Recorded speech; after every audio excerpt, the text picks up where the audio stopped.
Keď noc zahalí kraj, no oči sa nechcú zatvoriť. Keď myšlienky šumia ako vietor v korunách, utiekame sa k modlitbám. Mária, buď nám nežným prístavom, kde sa strach rozpúšťa a srdce tlčie pokojne. V tom tichu noci prosíme o dar spánku.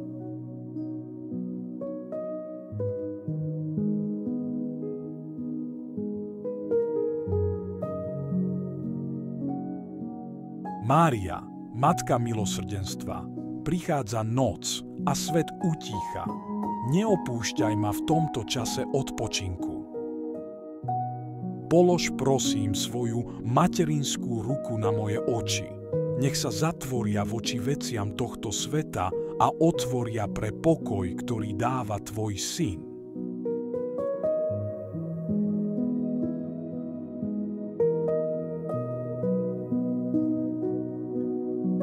Polož mi ruku na čelo, Mária, duša je sužovaná starosťami, smútkom, únava ma zmáha a myšlienky sa mi rozbiehajú.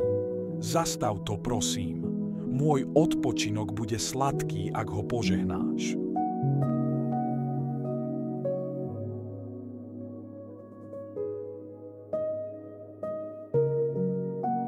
Takto sa tvoje úbohé dieťa zajtra zobudí oddychnuté a radostne sa postaví z očí voči novému dňu.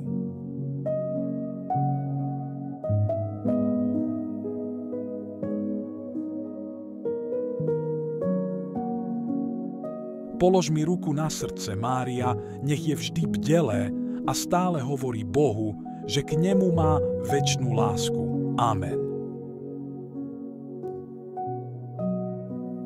Keď tma prikrie svet a všade sa rozleje ticho, my odpočívame pod plášťom Panny Márie. Požehnanú pokojnú noc, priatelia.